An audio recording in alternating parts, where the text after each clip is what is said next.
So it's now been a couple of months since we brought this very Fiesta back from the south of France to the UK.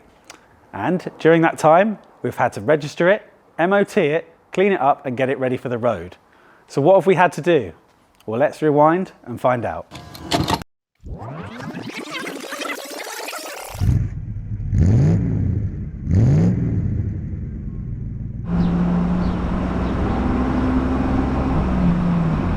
So we ended our last video with the car on the train on the Channel Tunnel after our epic 3-day adventure back from Nice. And then once we got back to the UK, we didn't have the UK insurance sorted yet, so we loaded the car up on my friend Matt's trailer on the back of his Touareg and brought it back to Somerset for unloading.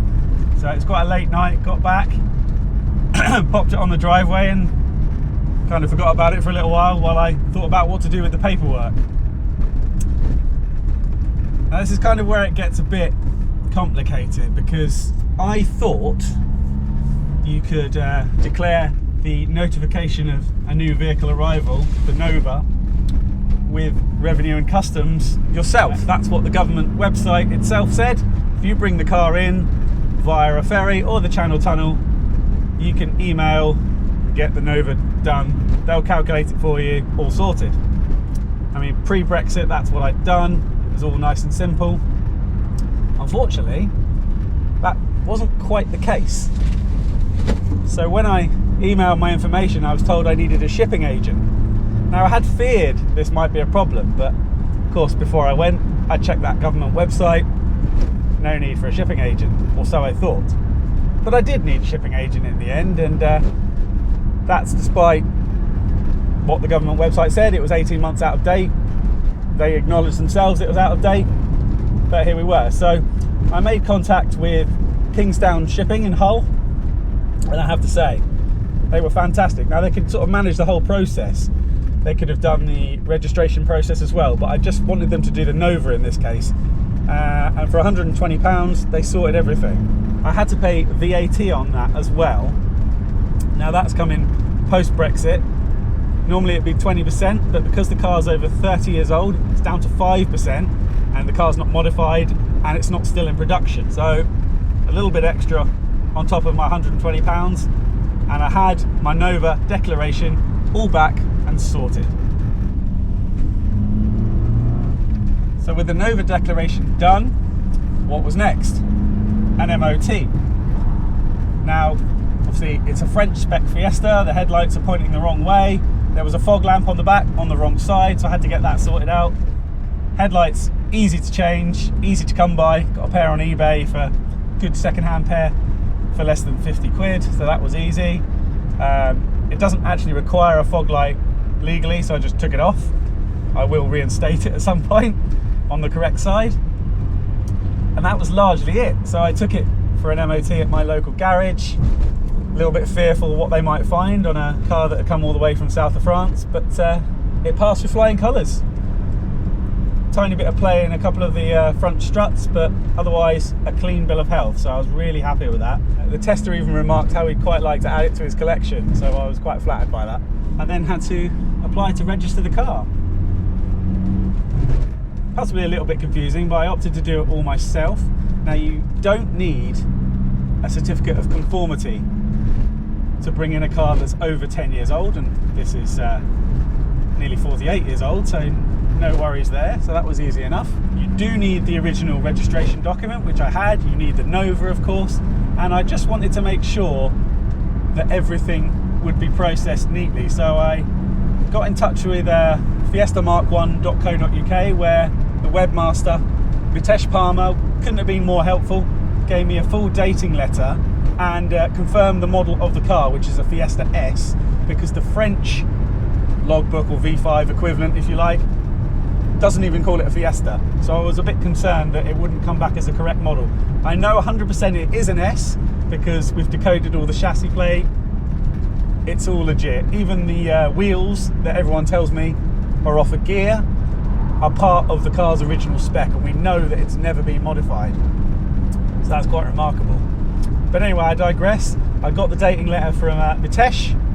He was brilliant, and I also made sure I took pictures of the chassis number, the engine number, and the car generally, and sent off my application.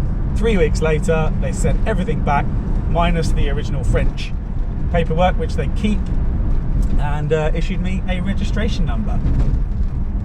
It does begin TNT, so we've got to hope the car's not going to blow up or it's not an omen, but they gave me an R suffix registration, which is what I really wanted. I wanted an early Fiesta. This is an early Fiesta. It's a November 1976 car, so it's actually built a couple of months before the UK launch. It felt quite strange, sort of drilling out the rivets on the old French number plates and putting on new ones, which I'll be honest, I've deliberately distressed a little bit to make them look as old as the car. But it was quite a nice moment when I could finally put that UK plate on. And of course I've kept the French ones for show use. So what have I done since? Well, when we were driving back from France, we did notice the water pump was quite noisy. So I managed to change that, got a new Quinton Hazel item, put that on, renewed the coolant at the same time. I still need to change the oil, I'll be honest, but fortunately the vendor in the south of France, he prepared the car really well, to be honest. It had a recent oil change, he looked after things. Of course, he put a pair of brand new front tyres on, as I'd mentioned in the previous video, and you know, there's not a great deal to do. Yes, the bodywork isn't quite as nice as I hoped it would be, but we didn't pay anything like top money. I've got my polisher out and it's come up quite well. Unfortunately, it's quite a lot of shades of diamond white. There was a bit of a debacle trying to touch in a scratch at the back, which ended up with me painting virtually the whole rear quarter. I got some off-the-shelf aerosol, nowhere near the right colour. Then I had some mixed up after the car was scanned. That was even worse. And to add insult to injury, wouldn't dry. Now, I don't know what I was doing wrong. I would suggest very little, because it was very thin coats and it was 24 degrees when I was doing it. But it just didn't dry, so that had to be all removed painstakingly. And as a last resort, I popped into Halfords, got one of their diamond white aerosols. I mean, they ran diamond white for the best part of 20 odd years, 20, 30 years. So there's quite a lot of shades of it, but that wasn't too far off. And you'd probably need to sort of scrutinise it fairly closely to see the bit I've painted, given that most panels on the car are a different shade anyway. So that kind of leaves the question of what I'm going to do with the car. And I'll be honest with you, I originally wanted a Mark I Fiesta to sort of modify a little bit. I wanted to put some RS 4-spoke wheels on or something like that, super sport wheels, a spoiler, lower it, and maybe in the future even think about, you know, a Z-Tech engine transplant. But I've got a bit of a problem with that, because this car is a bit too original. We don't have much history, but we have been able to trace the MOT history, like the French CT, back to 1995. Now, this car currently shows 27,000 kilometres, which is under 20,000 miles, and we thought naturally that it had been round once at least. But it only had one owner from 1977 to 2021, and back in 1995 it had done 11,000 kilometres. So when you sort of add it all up, it would take a monumental change in driving habit for that mileage not to be genuine. And to be honest, this little 1.1 Kent Valencia engine up front feels like it's only done 20,000 miles. It doesn't use any oil. It's smooth. It drives really, really well. I mean, yes, the car rattles a lot over bumps, but that's mostly trim. You've got to remember, it's nearly 50 years old. So it's really original. It's got really low mileage. So there certainly won't be an engine transplant, and I can't really modify it, can I? The other thing I planned to do was to make it right-hand drive. It's quite an involved task. You need to find bits of donor bulkhead and possibly change the scuttle panel as well. Now, they don't make a bulkhead, so you have to cut it out of another car, and then you've got to find a dash, a right-hand drive dash, and it has to be the correct soft dash. Yes, I know this one's cracked to bits, but you know, you still have to find the correct one if you're going to make it period correct and right. But I think I'm going to keep it left-hand drive. So that kind of leads me to then, what do you do with it?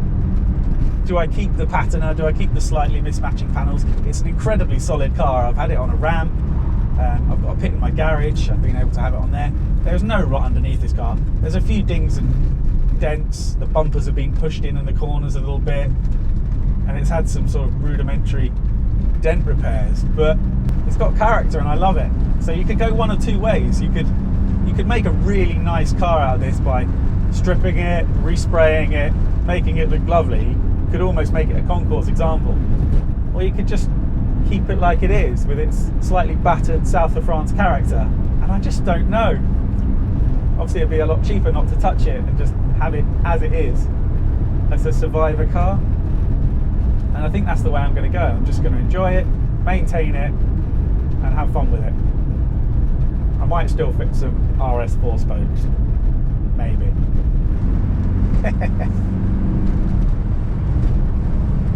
It's a lot of fun, you know. I'm glad I did it. I'm glad I bought this car. You get to have an adventure and something fun on your driveway at the end of it.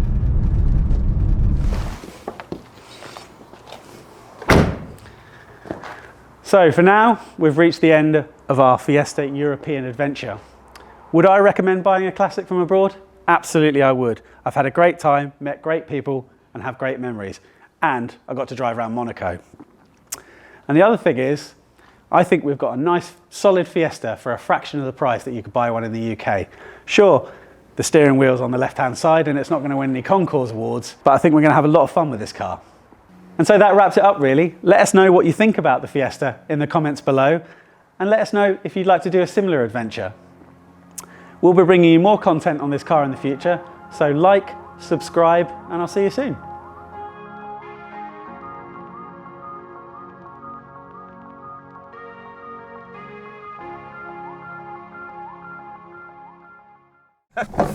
I'm going to hit the wall. We could just have it in